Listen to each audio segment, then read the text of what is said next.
Media massa sebagai bagian dari saluran komunikasi politik menjadi target penting untuk melakukan sosialisasi politik.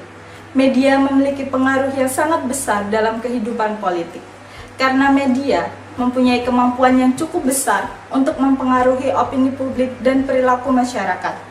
Keberadaan media massa bagi partai politik menjadi sesuatu yang sangat strategis dan dianggap sebagai salah satu cara yang efektif dalam pembentukan image partai. Sebuah informasi yang dihasilkan oleh media massa, khususnya yang berkaitan dengan sebuah partai politik, mempunyai fungsi untuk membentuk citra partai politik kepada khalayak. Diskusi ini bertujuan untuk mengungkap fakta-fakta terkait dengan pola perilaku politisi dalam melakukan komunikasi politik dengan menggunakan media massa.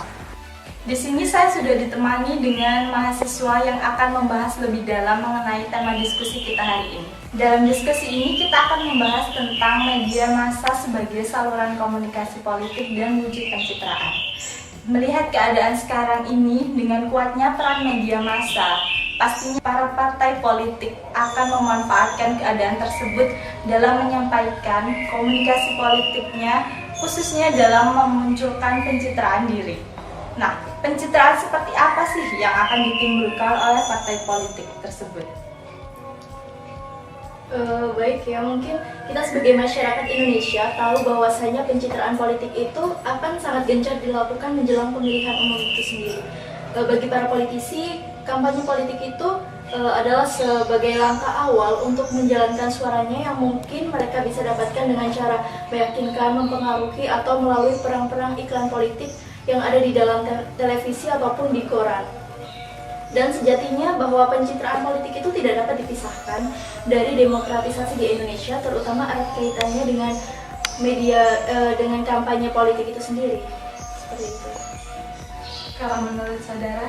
Sedangkan menurut saya sendiri, pencitraan itu identik dengan menonjolkan diri, membentuk persepsi masyarakat, baik itu tentang partai politiknya ataupun orang-orang yang ada di dalam partai politik itu sendiri. Pencitraan ini diperlukan sebagai sarana untuk menjual komoditas partai dan merupakan cara yang efektif untuk mengubah persepsi masyarakat yang negatif kepada partai politik itu. Sehingga representasi citra diri dalam iklan-iklan politik mencerminkan keinginan seorang kandidat untuk menampakkan diri mereka sebagai representasi masyarakat umum yang memiliki sesuatu yang wajib dan harus diberikan apresiasi karena mereka menganggap bahwa diri mereka itu sendiri adalah wakil untuk masyarakatnya. Saya juga sangat setuju dengan pemaparan dari Saudari Rani di mana menyebutkan bahwa pencitraan politik itu hanyalah ajang untuk memperbaiki citra atau image dari partai atau seseorang dari partai tersebut. Misalnya saja mereka terlalu mengedepankan ideologi visi atau bahkan menawarkan perubahan-perubahan kepada masyarakat agar masyarakat itu terprovokasi. Kemudian salah satu tujuan dari politik pencitraan ini sendiri adalah untuk agar masyarakat itu kagum, terpesona, ataupun memunculkan kedekatan yang memang sengaja dibuat untuk popularitas mereka. Dan selama ini apabila berbicara mengenai pencitraan politik itu sendiri, pasti ada atau erat kaitannya dengan media massa. Tentunya, dengan adanya pengaruh yang besar dari media massa ini akan menimbulkan dampak ya. Nah, dampak-dampak apa saja yang ditimbulkan jika media massa itu digunakan sebagai wujud pencitraan dari partai politik? Kalau menurut saya secara pribadi, pencitraan yang ditampilkan melalui iklan-iklan politik itu menggambarkan bahwa adanya kecenderungan bahwa calon pemimpin tersebut tidak sungguh-sungguh dekat dengan masyarakatnya. Elit politiknya itu malah cenderung lebih mementingkan kepentingan pribadinya ataupun kepentingan partai politiknya itu sendiri, sehingga pada kenyataannya yang sering kita lihat, yang menurut saya pribadi, partai politik ataupun calon-calonnya itu masih memandang rakyat sebagai supporter mereka, bukan sebagai voters yang sesungguhnya. Bagi wakil calon rakyat itu sendiri, pencitraan itu memang sangat penting. Sebab apa? Sebab nanti pencitraan itu akan membantu menampakkan sisi baik dari mereka dan menghapus sisi-sisi negatif dari para kader tersebut, calon kader tersebut. Sedangkan bagi politisi yang sudah menjabat dalam struktur pemerintahan itu, pencitraan politik sangat penting dalam hal untuk melanggengkan kekuasaan mereka. Seperti itu. Memang benar, pencitraan menjadi hal yang penting bagi mereka. Tetapi jika seperti yang dikatakan oleh Saudara Olive, jika melihat seperti itu hanya pencitraan itu hanyalah digunakan sebagai obsesi politis semata. Hal ini dilakukan karena apa yang mereka tampilkan demi pencitraan itu hanyalah menampilkan sisi-sisi positif dari mereka saja. Sehingga mereka cenderung kekuasaan yang mereka inginkan bukanlah untuk mengupayakan kesejahteraan, tetapi hanya sebagai akses ke fasilitas dan kenikmatan sosial mereka semata. Ya, memang sangat menarik ya jika kita membahas mengenai pencitraan politik ini. Nah, untuk lebih jelasnya di sini saya akan menampilkan cuplikan video mengenai kasus yang terjadi terkait dengan pencitraan yang dilakukan oleh partai politik. Ini dia. Satu persatu pemeran dalam iklan Hari Anti Korupsi Partai Demokrat menjadi tersangka bahkan ditahan oleh KPK. Hanya tinggal Edi Baskoro Yudhoyono yang tidak tersangkut tuduhan korupsi dan bebas dari jerat hukum. Setelah 8 bulan menjadi tersangka dalam kasus Hambalang, mantan Menpora Andi Alfian Malarangeng akhirnya ditahan oleh Komisi Pemberantasan Korupsi. Penahanan Andi ini menambah panjang daftar kader Partai Demokrat yang menjadi tersangka, bahkan ditahan karena kasus dugaan korupsi. Dilematis memang, karena para tersangka adalah kebetulan juga para aktor di dalam iklan kampanye anti korupsi Partai Demokrat di tahun 2008 dalam rangka kampanye menghadapi pemilu 2009. Coba simak iklan ini. Gelengkan kepala dan katakan tidak, tidak, abaikan rayuannya dan katakan tidak, tidak, tutup telinga dan katakan tidak, tidak. Partai Demokrat bersama SBY terus melawan korupsi tanpa pandang bulu. Bergabunglah bersama kami. Katakan tidak pada korupsi. Satu persatu, pemeran iklan itu sekarang telah menjadi tersangka, bahkan ditahan. Sebut saja Angelina Sondah yang perkara dugaan korupsinya telah diputus di pengadilan. Pemeran lainnya, Anas Urbaningrum, telah menjadi tersangka sejak beberapa bulan lalu, meskipun hingga saat ini tidak ditahan oleh Komisi Pemberantasan Korupsi. Bahkan Anas masih menantang, bersedia digantung di Monas apabila terbukti menerima uang. Rp1 saja, Anas korupsi Hambalang, gantung Anas di Monas. Terakhir adalah Andi Alfian Malarangeng yang akhirnya ditahan KPK pada hari Kamis 17 Oktober 2013. Andi Malarangeng bahkan telah bersiap membawa baju salin saat diperiksa. Lihat cuplikan video mengenai pencitraan yang dilakukan oleh Partai Demokrat tadi, bagaimana menurut tanggapan Anda? Jika menurut saya memang pencitraan politik itu dapat dilakukan misalnya dengan mengedepankan ideologi visi dari suatu partai tersebut ya. Misalnya saja Partai Demokrat di mana mereka mengusung iklan mengenai katakan tidak pada korupsi lah, itu adalah salah satu bentuk pencitraan yang memang diciptakan oleh Partai Demokrat untuk mempengaruhi pola pikir masyarakat bahwa nanti masyarakat akan berpikir jika Partai Demokrat ini nantinya bebas korupsi, nanti Partai Demokrat ini adalah partai yang tidak akan melakukan korupsi, padahal pada kenyataannya aktor-aktor yang ada dalam iklan tersebut itu yang malah terjerumus dalam kasus korupsi itu sendiri. Jadi proses pencitraan ini hanya digunakan untuk membangun image positif tanpa melakukannya di kejadian nyatanya seperti itu. Sedangkan menurut saya sendiri, seperti yang kita lihat pada iklannya tadi, beberapa calon kader dari Partai Demokrat dengan kompaknya mengatakan tidak terhadap korupsi. Dan seperti yang kita ingat bahwa iklan tersebut seringkali riwa-riwi di layar televisi kita beberapa tahun yang lalu menjelang masa pemilihan tersebut.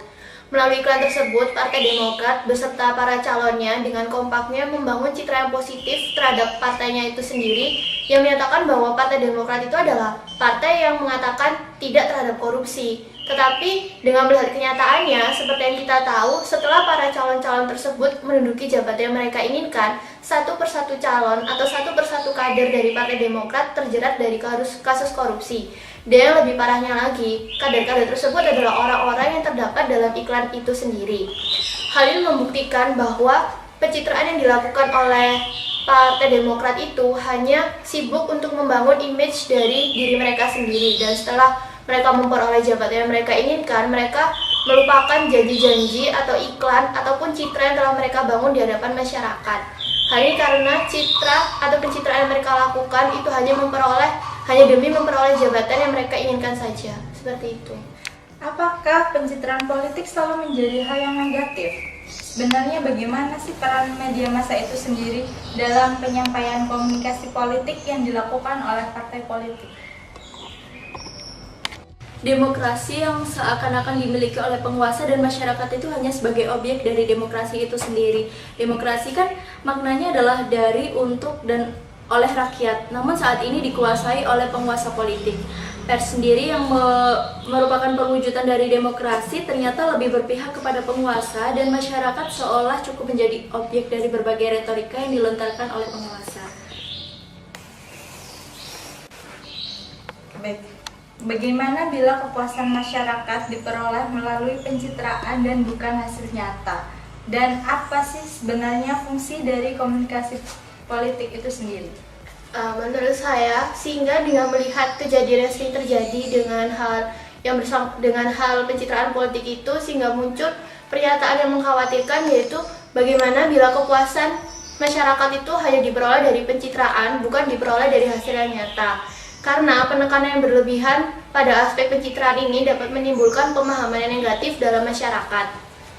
Komunikasi politik yang intensif dipandang sebagai alat untuk melengkapi kerja yang tidak maksimal atau bahkan menutupi suatu pekerjaan yang tidak ada hasilnya. Nah, untuk menjalankan partai politik, komunikasi politik atau politik pencitraan ini berfungsi untuk menginformasikan pekerjaan partai politik yang telah dilakukan, bukan untuk menciptakan sebuah ilusi keberhasilan. Sehingga menurut saya pribadi, partai politik maupun pejabat pemerintah di negara kita itu harusnya memperoleh kepercayaan masyarakat, bukan dengan ilusi keberhasilan dilakukan melalui pencitraan-pencitraan yang sering kita lihat ini, tetapi dengan hasil nyata yang sudah ia lakukan dalam masa kerjanya itu. Jika menurut saya, komunikasi politik itu kan memang penting. Komunikasi politik sendiri merupakan jalan mengalirnya informasi melalui masyarakat dan melalui berbagai struktur yang ada dalam sistem politik itu sendiri kan. Lah, fungsi dari komunikasi politik adalah struktur politik yang menyerap berbagai aspirasi, kemudian pandangan dari masyarakat, dan menyalurkannya sebagai bahan dalam penentuan kebijakan itu sendiri. Menurut saya seperti itu. Oke, baiklah.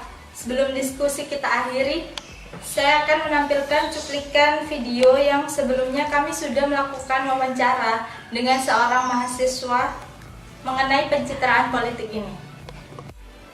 Ya, penyebaran informasi penting. Namun yang kita lihat sekarang adalah bagaimana adanya konsentrasi atau konsentrasi media dari pengusaha media.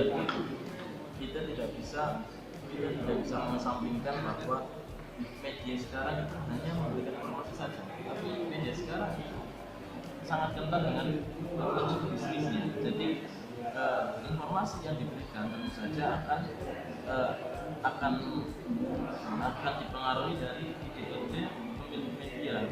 Yang menjadi bahaya adalah industri media, pemilik industri media juga berkecimpung di dunia politik. Contoh misalnya RCTI ataupun MNC Bugis. Kemarin ada Bugis Bantaan, di mana Haritanu saat itu mencalonkan sebagai presiden.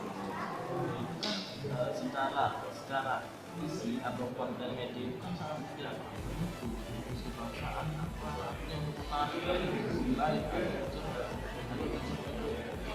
berkampanye juga. Nah, hal-hal yang semacam inilah yang ya memang politik itu ada komunikasi dengan media sekarang akhirnya tidak bersih diwarnai dengan perpolitikan partai ataupun yang lain. Akhirnya pers yang sejati dan